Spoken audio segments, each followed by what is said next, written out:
Oluvannyuma lw'ennaku 19 nga tamanyiddwako mayitire okuva lwe yakwatibwa mu bitundu by'Empigi bwe yali ava e Butambala ng'adda e Kampala, eyali omubaka wa Butambala mu lukiiko lw'eggwanga olukulu Muhammad Muwanga Kivumbi olwaleero asuuliddwa ku poliisi e Nateete. Ono oluvannyuma atwaliddwa mu kkooti e Butambala gy'agguliddwako emisango ebiri ng'era eno ebyokwerinda bibadde binywezeddwa okukamala.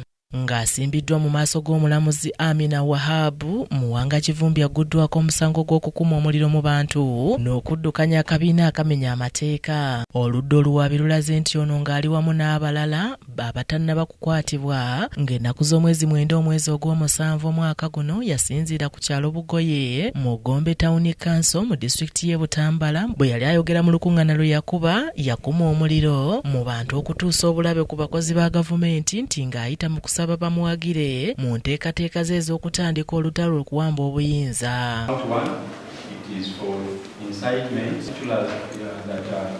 You, Honorable Muwanga, Kivumbi Muhammad, and others still at large, on the 9th day of July 2026, Bugoye Village, Gombe Ward, Gombe Town Council, within the Butambala district, while addressing the public gathering, unlawfully incited members of the public to commit acts of violence against government officials and unlawfully overthrow the government of the Republic of Uganda by urging them to support his plans to wage war against the state power. Ku musango ogwokubiri kigambibwa nti ng'ennaku z'omwezi 9 omwezi ogw'omusanvu omwaka guno ng'ali wamu n'abantu abalala batannakwatibwa yasinziira ku kyalo kye kimu ne yeenyigira mu kabiina akamenya amateeka ng'akeeyambisa okukunga abantu kwenyigira mu bikolwa by'okuggyako gavumenti efuga kuno.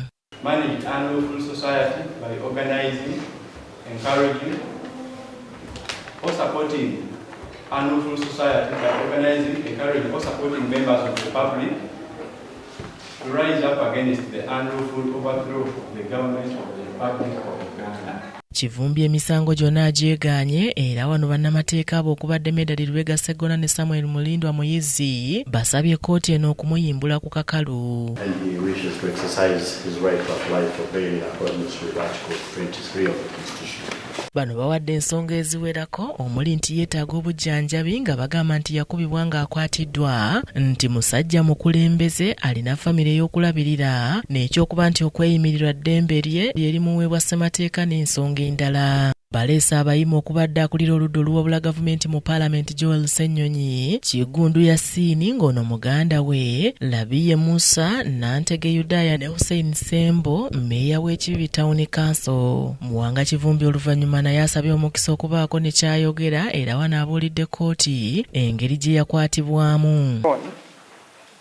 Just appeared and before I could say much they had picked me out of my car.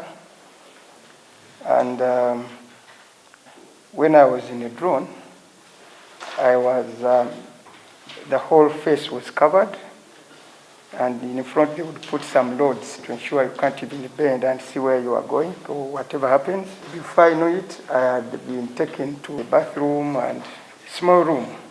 Ono era annyonnyodde nga bw'abadde atulugunyizibwa omuli okukubwa emiggo ku mubiri ne ku mutwe okutuuka nti okuvaamu omusaayi era nga wanalaze kkooti ebisago byalumiriza okuba nga byava ku mbeera eno.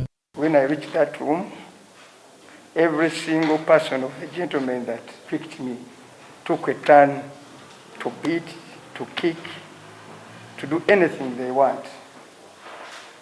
Up until when I was hit on the head here. And a lot of blood was oozing out. That's when they stopped beating. Oludda oluwaabi nga lukulembeddwamu Rachel Bikole lusabyeyo obudde okusobola okufuna ebiwandiiko ebikwata ku musibe n'okwetegereza ebyabayima olwo babeeko ne kye baanukula ku kusaba kw'okweyimirirwa kwe.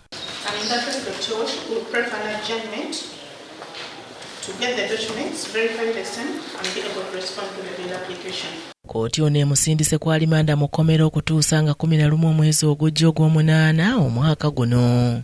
Oluvannyuma twogeddeko ne bannamateeka abawamu n'akulira oludda oluwabula gavumenti mu Paalamenti Joel Ssennyonyi. Abadde mu kifo ekitali gazetted ekitamanyiddwa mu mateeka takkirizibwa kulaba looya we, musawo we wadde owooluganda lwe nga ssemateeka bw'agamba.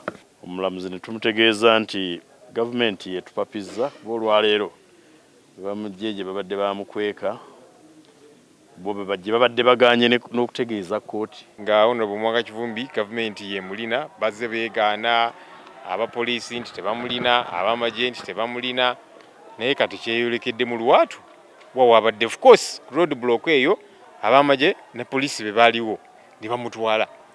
Yes, tuli basanyufu nti katumulabako kubanga tubadde tumanyi mbeera kijalimu naye omuntu akwatibwa atya awambibwa atya weeks 3 nga temumanyi we wali.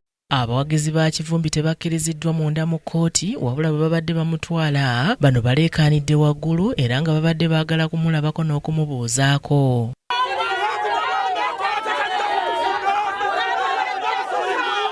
Bannamateeka ba Kivumbi basoose ku kkooti enkulu ewozesa emisango egitali gya nnaggomola ku Twedi Tower mu maaso g'omulamuzi Collins Aseramu nga bwe yali abalagidde ku by'okumusaba awa ekiragiro eri gavumenti okuleeta Kivumbi okuva yonna gy'ali obanga mulamu obanga mufu. Kkooti yennyini gye twabadde mu High Court tugenda kuddayo tuginnyonnyola ensonga zino kuba tubadde era tulina ogiwa ripooti. Eno kkooti ebadde ebalagidde baddeyo enkya asobole okuwa ensala. Muwanga Kivumbi yakwatibwa ng'ennaku z'omwezi 10 omwezi guno okusinziira mu bitundu by'Empigi bwe yali ava e Butambala ng'adda e Kampala era nga wano yali yakamala okuyimbulwa ku kakalu ka kkooti enkulu ewozesa emisango gy'abakalintalo eggulo limu ku musango gw'obutujju ogwamuggulwako. Aneti Nakayibaale yakusakidde eggulire lino ku lwa KTV Amalindirire.